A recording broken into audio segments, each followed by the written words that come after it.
Muchas gracias a cada uno por los comentarios. Gracias a Ana, gracias a Carolina. Aquí sigo en contacto. Si ustedes ven que tienen que interrumpirme, háganlo con el mayor de los gustos. Entonces, para los interesados y para los no interesados, ahí están viendo una imagen. Si ven ese, lo único que quiero que vean es la rayita azul que va de las raíces al tallo y a las hojas. Y esa rayita va en el tejido vascular. O sea, imaginen que las plantas, al igual que en una casa, cuando se construye, lo primero que uno construye en una casa es cómo se va a salir toda el agua, todas los sólidos, ya saben, las deyecciones sólidas, todo lo que es inadecuado, ¿cierto? Y una planta también tiene toda esta fluctuación. Pero sí o sí tiene esa motobomba. Me disculpan si en otros lados usan el término, pero donde quiero llegar es que esa foto que están viendo en pantalla es una foto colorida de una célula tomada a nivel de microscopio electrónico. Hace mucho tiempo tuve la oportunidad de estudiar y trabajar en la Universidad Nacional C de Palmira, y pues allá había microscopio electrónico y pues pude ver muchas cosas de esas tan bonitas. Pero donde quiero llegar es que esa vacuola, si ven todo el espacio que ocupa, entonces imaginan ustedes qué cantidad de potasio hay ahí. Y entonces un ejemplo, ¿qué cantidad de potasio puede tener el Bifidobacterium? Hay estudios muy bonitos y les voy a dejar un paper que de hecho creo que por aquí lo tengo en físico, que es What is Orchids.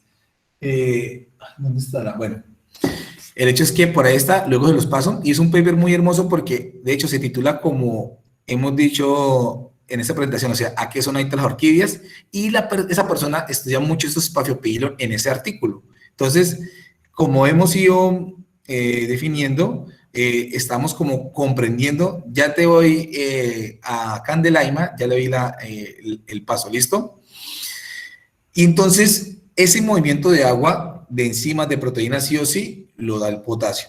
Pero pilas, porque también se vuelve un elemento, así como están en ese periodo de desarrollo, también es fundamental en la floración, porque en la vacuola también se puede almacenar almidón. Y ese almidón, ya ahorita les voy a profundizar qué es ese almidón y por qué, digamos, en Phalaenopsis, porque nosotros hoy día decimos, no, mire, manténla entre 21 y 23 grados centígrados por tanto periodo de tiempo y luego te florece. Se volvió a traer varias flores para que vieran cómo hoy día ciertos daticos, porque eso es un dato muy importante para entenderlo y luego para aplicarlo, pueda permitirnos una floración excelente en Phalaenopsis. Candelaima, te escucho. Miguel, buenas noches con Alejandra Guerrero. ¿Cómo estás? Es que, bueno, se me cortó un poco, pero entiendo que, o sea, el potasio limita en cuanto a la absorción del agua, ¿sí? O sea, así como la función de la vacuola. ¿Entiendo bien? Sí, en la vacuola es un motor que permite absorber agua. Entonces, cuando la planta le pega ligeramente la luminosidad, digamos que por un lado se comienza a liberar agua también. No sé si ustedes sabían, pero la planta, sí, cuando va liberando dióxido de carbono, también libera agua porque se va deshidratando. Y hay bombas dentro de la célula. O sea, cuando digo una motobomba es para que generemos algo metafórico respecto a lo que está dentro de la célula, porque toda una planta, toda la unidad básica, o sea, toda una planta es la repetición de una célula. Y pensemos que una planta es como una casa. Y cuando usted va a una casa, ¿cuál es la base de una casa? Un ladrillo, ¿cierto? Cada célula es un ladrillo. Y ese ladrillo, para que se mantenga internamente, tú vas a tener una consistencia. Y ahí tiene agua y un montón de cosas. Y ahí dentro tiene una vacuola, y esa vacuola tiene principalmente lo que la mueve es el potasio.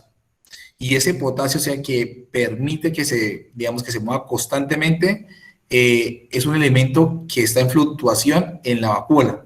Y cuando se expande, o sea, puede lograr ocupar hasta el 90% y es una cosa muy fenomenal. Me dice serio, el CAS como energía, sí. Es como energía, más no es energía, ¿cierto? Es un elemento que permite la fluctuación, pero es como energía, o sea, permite, imagine que el potasio es un compañero o un chaperón que permite que otras moléculas se muevan.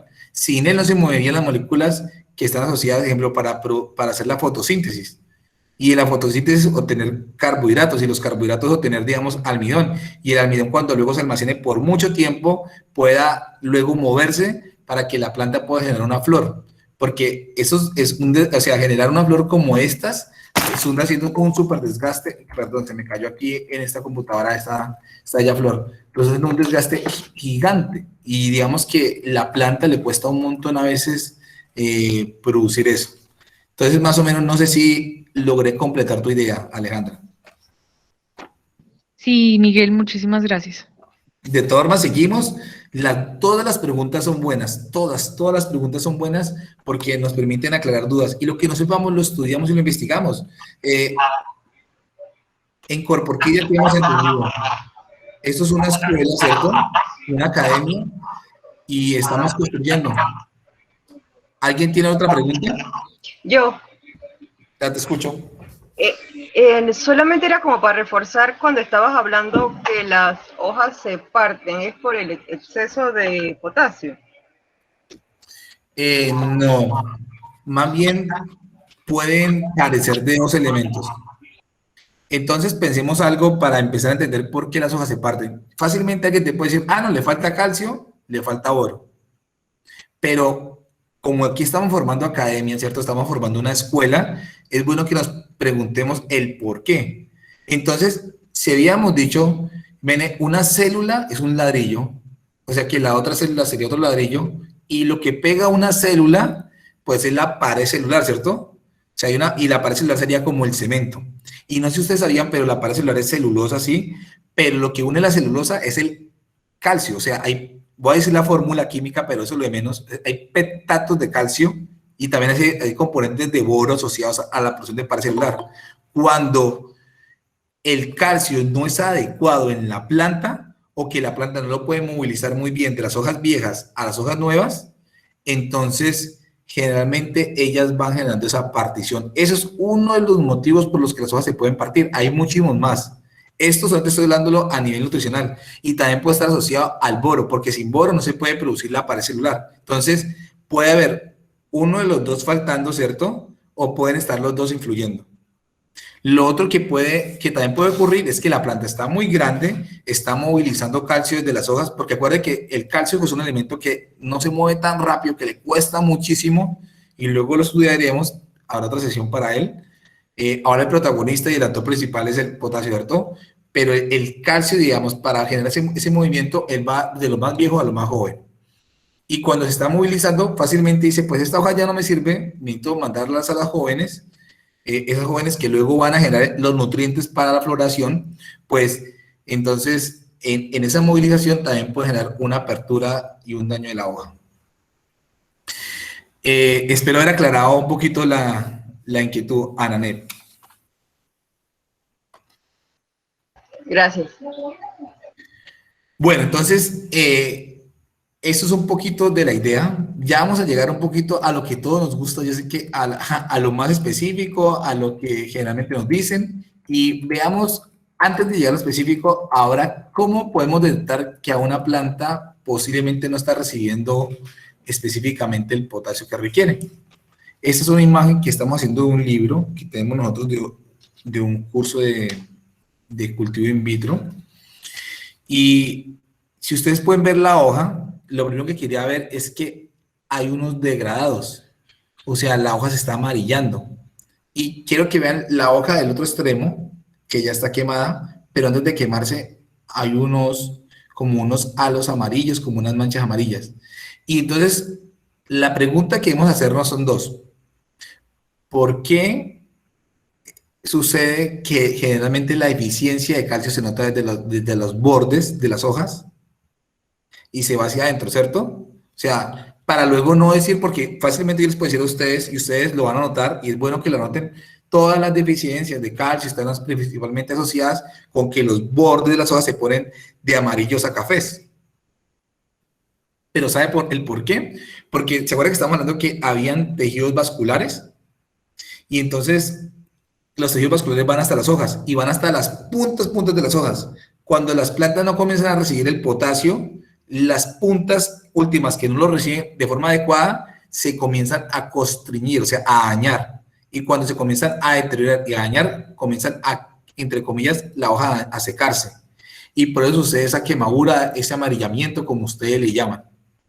Entonces, ese daño de bordes es porque los vasos de los bordes de las hojas comienzan a destruirse. Y digamos que a nivel fisiológico, pues la planta comienza a sufrir unos daños y eso refleja, oiga, le está diciendo usted, pues yo que soy adicta al potasio, me encanta el potasio en mi dosificación, porque no es que le apliquen solamente potasio, no, le está diciendo, oiga, súbame un poquito más el potasio. Yo sé que tú me estás dando comida, pero yo quiero un poquito más de potasio. O sea, quiero un poquito más de este alimento, de este nutriente, porque lo requiere un poquito más. No es que ustedes no lo estén utilizando, es que lo requieran más para una excelente nutrición. Entonces, esos bordes que se ponen amarillos o café y que se va quemando, ya cuando se queman es porque el tejido se está muriendo, se está dañando, es decir, no recibe lo idóneo. ¿Sabe por qué se daña? Porque las vacuolas, que son una de las fuentes de vida de las orquídeas, las se va dañando como tal.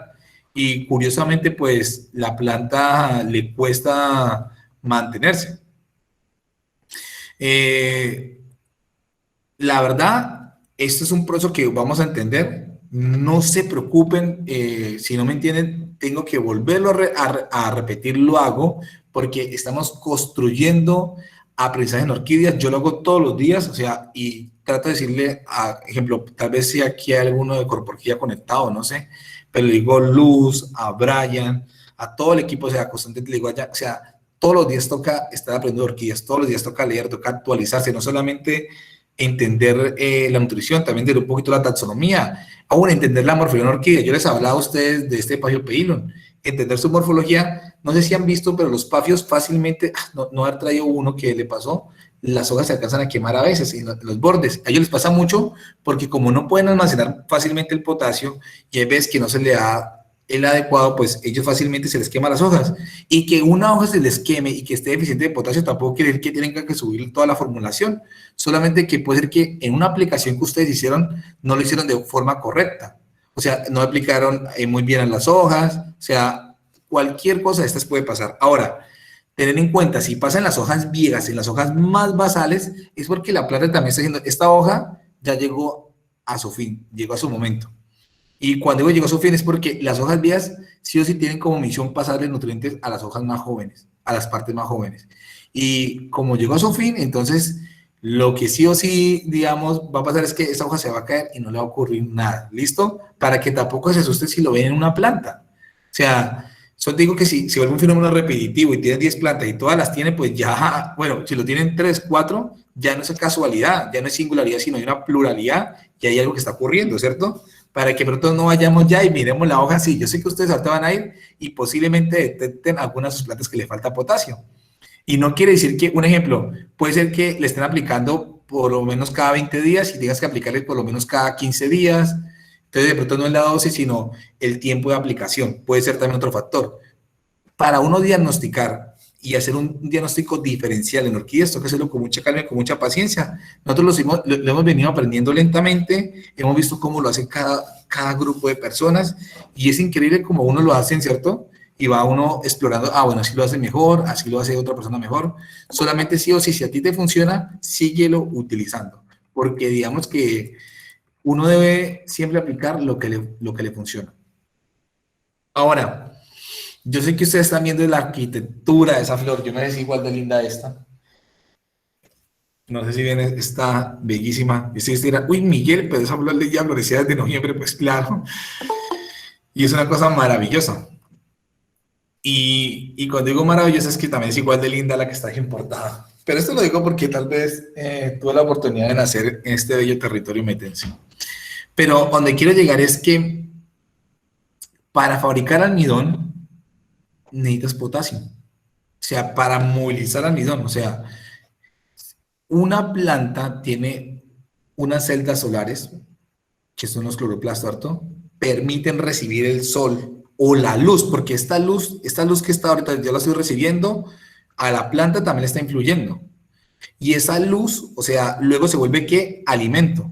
Porque ¿sabe qué hace la planta? Te dice, gracias a ti por darme dióxido de carbono. Y aprovecha el dióxido de carbono que tú y yo producimos, ¿cierto? O sea, mucha gente sabe qué hace. Yo conocí un profesor y Carolina me contaba allá en la universidad que hay un profesor que decía, fumen cerca de las plantas para que les dé más carbono, pero no recomiendo que lo hagan, ¿listo? Pero a donde quiero llegar es que ese carbono que tú liberas, o sea, que tú generas, o sea, la planta también se lo va a consumir. Y con eso, con esa fuente de carbono va a construir carbohidratos. ¿Y qué es un carbohidrato? Yo sé que ustedes lo conocen, el azúcar. El azúcar es un carbohidrato.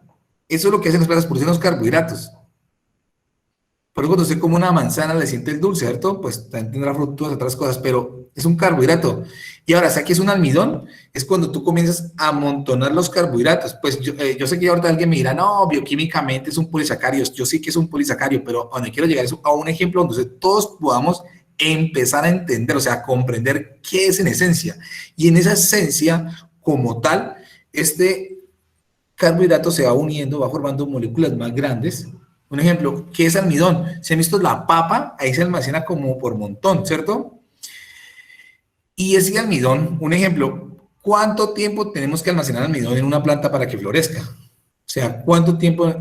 Algunos dicen, ejemplo, en Phalaenopsis, hazlo por 3 semanas, ¿cierto? O sea, aproximémosla y después de 3 semanas de tener cierta temperatura, la planta tener la suficiente, porque la planta sí o sí, hay muchos factores de floración, pero uno de ellos es la nutrición. Y esa nutrición tiene que estar muy asociada a la energía suficiente para producir una flor. O sea, cuando la planta florece es un gasto energético gigante, inimaginable, incuantificable, si uno lo viera desde el panorama de la planta. Y por eso ella tiene que tener toda la reserva energética idónea. Y no me lo van a creer. Generalmente, pues, usted no le dan ningún almidón y no lo tienen que dar porque principalmente lo captura la naturaleza. Pero ustedes le pueden ayudar, un ejemplo, pues dándole el idóneo potasio, de forma idónea, pues también fósforo, que también permite, es una moneda energética, también permite moverse, le puede dar el nitrógeno adecuado, porque el nitrógeno forma enzimas que son propicias para que sea para toda la cadena de producción de carbohidratos. Entonces, todo lo que estamos haciendo es en concurso para que la planta pueda generar almidón y finalmente pues pueda generar esa bella floración. Entonces, en esa idea, que ahora sí quiero ir llegando un poquito más a la base, hace tiempo, digamos que uno tiene escuela, ¿cierto? Cuando empezamos a formarnos, gracias a Leticia Vicente, pues comenzamos a ver algunas formulaciones, ¿cierto? Y miramos en el mercado cómo estaban los productos, ¿cierto? Y comenzamos a ver tendencias de cómo debíamos nosotros nutrir las plantas. En este caso solamente me voy a enfocar en el potasio, y es que yo sé que hay 3 productos que la gente utiliza mucho. Uno es el MSU, que se traduce como de la Universidad de Michigan, para traducirlo así rápidamente. Y es muy curioso porque tiene 2 formulaciones, dependiendo del tipo de agua. En una, él tiene un porcentaje de casi el 15% de potasio. Entonces, es el que ustedes miran, dice Orchid Meat, ¿cierto? ¿Y por qué lo menciono? Porque lo tengo al otro lado. Porque el del otro lado es con base a otro tipo de agua. Luego vamos a ver qué es un agua blanda, un agua dura, y por qué sería bueno que ustedes conozcan un análisis de agua por lo menos de la que ustedes utilizan. O sea, ¿qué tanto le están dando las plantas? Porque es parte de todo este proceso. Y mire que Sergio mencionaba, por eso la dureza cálcica del agua es importante. Es necesario para hablar más adelante de la calidad del agua. Sí, muy bien. Es parte de ese proceso. Se escriben ahí los mensajes. Y miren que en otros casos, el potasio alcanza casi ser el 23%. Y ahorita vamos a ver, porque eso qué quiere decir, que generalmente es la cantidad que tiene en porcentaje en algo que ustedes apliquen o consuman, bueno, que ustedes den a las plantas. Pero donde quería llegar es que muchas veces esto se puede traducir a tan solo que por litro ustedes están aplicando entre 1 a 2 gramos máximo de potasio. Pero ahorita les voy a mostrar ensayos que se han hecho en Phalaenopsis, en Dendrobium, donde hace tan solo es 0,1 gramo por litro. Entonces, ¿se acuerdan la primera frase con la que arrancábamos en esta charla? Para que vayamos entendiendo que generalmente, y vuelvo y lo repito, cuando se trata de alimentación de orquídeas, menos es más. Es bueno empezar a tener unos principios para uno poder orientar. Miremos el Cosmocel, tiene un 10%, el Peters, 20%, veamos el Balagro, 20%, el Master Blend, 20%. Veamos el K-Light, ¿cierto? Que no utiliza, ese K-Light no utiliza ni nitrógeno ni fósforo, ¿lo pueden creer ustedes? No usa nitrógeno ni fósforo y entonces usa bueno, otros elementos, incluye el potasio y tiene tan solo 1,3. Esas son las formulaciones comerciales que se encuentran. Entonces, quien aplica triple 15, posiblemente el 15% de potasio sea el adecuado. Lo más seguro es que inadecuadamente el triple 15 es la cantidad de fósforo que se está desperdiciando y aplicando, que eso sí es inadecuado. Entonces, uno con el tiempo tiene que ir migrando a una formulación. O sea, y generalmente, o una de dos, usted mismo la construye porque la mayoría de horticultores lo que hacen es coger varias mezclas y vamos construyendo, o hacen como nosotros, que uno ya puede medir y pesar cuánto le aplico de nitrógeno, cuánto le aplico de fósforo, cuánto le aplico de potasio a una sola formulación, cuánto le aplico de calcio, magnesio, boro, azufre, zinc, porque entonces estamos hablando de un elemento como actor principal, pero en una película, para que sea una buena película, tiene un set de actores, ¿cierto? Y digamos que con esto no quiero disminuir a los micronutrientes, ni a las vitaminas o aminoácidos adicionales que usted le pone a las plantas, ni a los reguladores de crecimiento, sino que le estoy dando a entender que hay un actor principal y que este actor principal nos comienza a revelar que en las orquídeas hay ciertas proporciones. Esas son fórmulas comerciales. Hay uno que usa el calcio, es muy bueno en calcio, no tiene potasio, ¿cierto? Y hay que tener una cosa, que luego cuando hablemos del calcio, porque todavía no hemos hablado del calcio, hay veces que hay competencia de elementos y por qué no se pueden aplicar a la misma dosificación. Por ahora, como estamos viendo el primero, pues nuestra intención es que ustedes van entendiendo para que luego en un contexto podamos aplicárselos a otros. Bueno, entonces, ya viendo un poquito las fórmulas comerciales, ¿cierto? Veamos un poquito, ayer estaba repasando unos papers y sucede algo muy curioso. En todos los artículos que estoy revisando, estaba mirando la dosis mínima que aplicaban y la dosis máxima. Y voy a usar dos ejemplos. Ahorita ya no me voy por una catrella. Ya hice mi viaje por esas dos orquídeas. Digo, no, qué pena, por una phalaenopsis que llevé un montón. Y digamos lo mínimo que hemos visto que aplica bueno, cuando ustedes encuentren esos papers van a encontrar PPP, que es partes por millón, que relaciona a una cifra muy parecida a miligramos. Y lo mínimo que aplicaban son 50 miligramos. No sé si me van a entender, pero más o menos, si ustedes mueven las comas en gramos, pues tienen que mover esas 2 veces las comas para este lado acá. Y lo máximo que aplicaban era 300 miligramos en phalaenopsis. O sea, a futuro cuando ustedes vean la formulación, más o menos estamos hablando que tiene como 0.3 gramos para hacer florecer una phalaenopsis, ¿cierto? Es como un dato curioso. Para floración, ¿cierto? En Dendrobium también lo mínimo que se encontraba era 50 miligramos y lo máximo 400 miligramos. Y para mencionar algo para atar, es decir, si ustedes ven, generalmente nunca, o sea, se excede, digamos, a decir, no, es que voy a aplicar 40 gramos por litro, porque tú matarías la orquídea. O sea, estamos hablando de dosis muy bajas.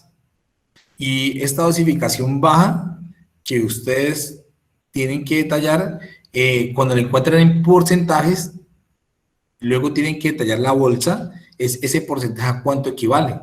Porque un ejemplo, hay bolsas comerciales que dicen, no, mire, es que hay que 40%, pero puede que ese 40% tan solo sea 4 gramos. Entonces, tienen que empezar a entender cuánto requieren. Ahí lo que les estoy mencionando es lo que requieren esas plantas, o sea, después de varios estudios donde muestran varias floraciones, de haber tomado pantallas para que viéramos las floraciones. Luego, cuando hagamos los comparativos de nitrógeno, fósforo y potasio, les voy a mostrar las comparaciones con las curvas que hacen. Pero es más o menos la dosificación que existe.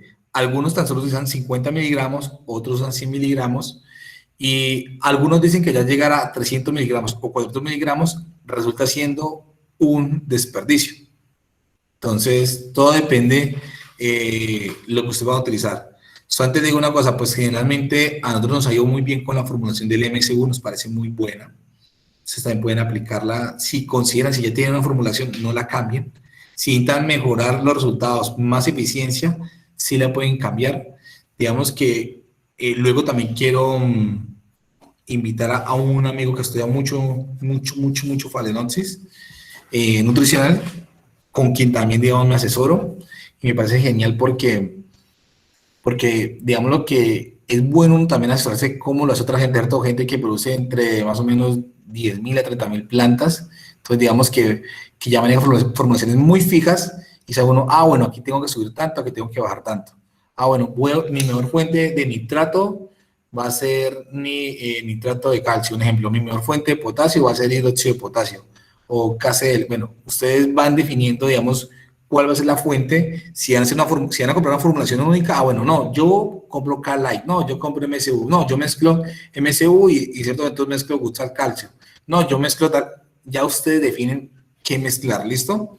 Pero entonces para entender que estos son los datos que existen, ¿cierto? Y son los que nos basamos para hacer formulaciones.